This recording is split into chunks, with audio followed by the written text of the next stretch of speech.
Bill Maher is taking aim at Senator Rand Paul over one of the latest chapters in the long-running political battle surrounding Dr. Anthony Fauci. On Friday's Real Time, Maher went after Paul for releasing more than 1,000 pages of Fauci's pandemic-era diary entries, and he had a very specific problem with the move. Maher pointed to Paul's long-standing reputation as a libertarian and defender of privacy, arguing that making Fauci's personal writings public seems completely at odds with that image. Maher's message to Paul was blunt. He said, quote, "Stop threatening to put people in jail simply because you dislike them." Maher even compared it to Alexandria Ocasio-Cortez wearing a dress that said, "Tax the poor," a jab at the Congresswoman's famous "Tax the Rich" Met Gala outfit. The diary itself has become a major source of controversy. The documents contain more than 1,000 pages of near-daily entries covering the pandemic years, including Fauci's thoughts about COVID, his work inside the government, and his sudden rise to global fame. Senator Paul released the material as part of his investigation into Fauci and the federal government's handling of the pandemic. And there is a wrinkle over how those records ended up with Paul. Health Secretary Robert F. Kennedy Jr. has said his team recovered Fauci's writings from government servers and handed them over as part of the investigation. Kennedy said the material had been found across 11 separate servers. But Maher was not arguing that Fauci was flawless. Quite the opposite. He described Fauci as someone who could be both a dedicated public servant and a flawed, even vain bureaucrat. But Maher's point was that those flaws are a long way from making Fauci a criminal. And that is where Maher's criticism of Paul gets particularly pointed. Paul has repeatedly argued that Fauci should face serious consequences over his handling of COVID, and has previously said Fauci belongs behind bars over what he alleges were false statements about the pandemic and its origins. So while Rand Paul sees the diary as another piece of evidence in his investigation, Bill Maher sees something very different, a Republican senator known for defending individual privacy, making a very public decision to expose the private writings of one of his biggest political targets. But the battle over Fauci did not stop with his diary.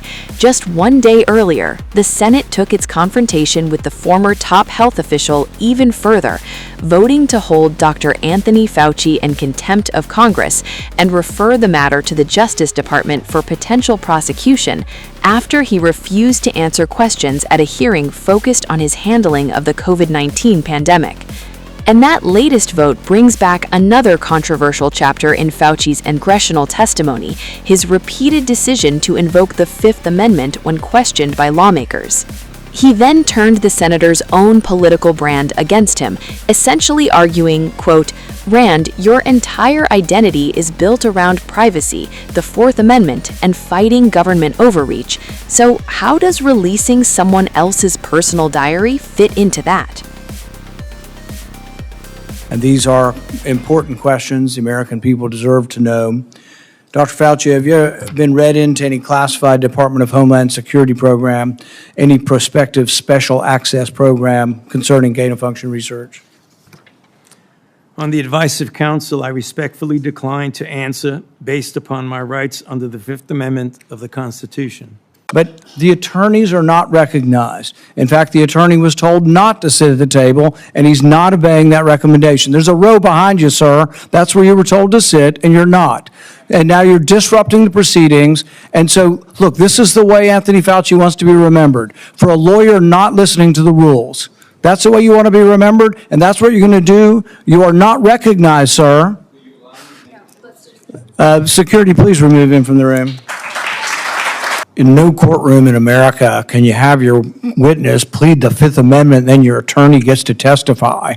That's what that letter is. The attorney's complaining and testifying, saying, he didn't do it, the prosecution's unfair. You don't get to do that. That's one thing you give up when you take the Fifth Amendment. You say, I'm not going to testify, I'm not going to give you any information. You don't then get to put your lawyer forward to justify it. Dr. Fauci has saved lives, as have public health officials in the United States and throughout the world. And today, we are demeaning and degrading their life-saving service.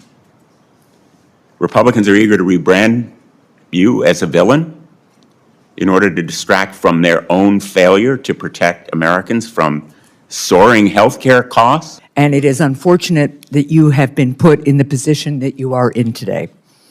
And it must be enormously frustrating to know that this hearing is designed to entrap you. It must be very frustrating for your attorneys to hear the chair's mischaracterization of the legal issues and posture that impact your decisions at the witness table today. Did you ever have an opportunity to bring up the potential of measles deaths among children and an infection rate going around the world from measles based on the fact that so many children would not get their measles vaccine because of the shutdown? I'm sorry, Senator, but on the advice of counsel, I respectfully decline to answer based upon my rights under the Fifth Amendment to the Constitution. That is your right to do. Well, nothing says honesty like taking the fifth, huh, Doc? Let's try something. What day of the week is it today? On the advice of counsel, I respectfully decline to answer based upon my rights under the Fifth Amendment to the Constitution. What color?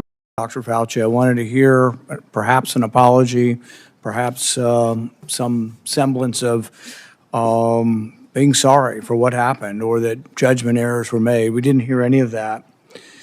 But he was subpoenaed here to testify, refused to answer any questions, even after being directed by the chair and being advised of the law requiring him to do so.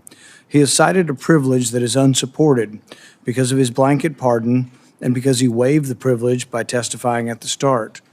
I'm going to give you one more opportunity to comply with the law, limited to the period of your pardon. At any point between January 1st, 2014 and January 19th, 2025, did you destroy any federal record or tell anyone else to?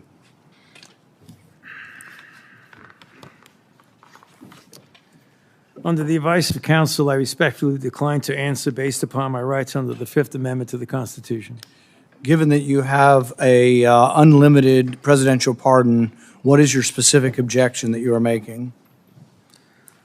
On the advice of counsel, I respectfully decline to answer based upon my rights under the Fifth Amendment to the Constitution. My question was limited to the period of your pardon only. I find your objection unsupported and direct you to answer the question. On the advice of counsel, I respectfully decline to answer based upon my rights under the Fifth Amendment to the Constitution. Because you refuse to answer, citing a privilege that is unsupported because of your pardon, and after being denied to do so, this committee has scheduled a vote next week on a resolution certifying your contempt.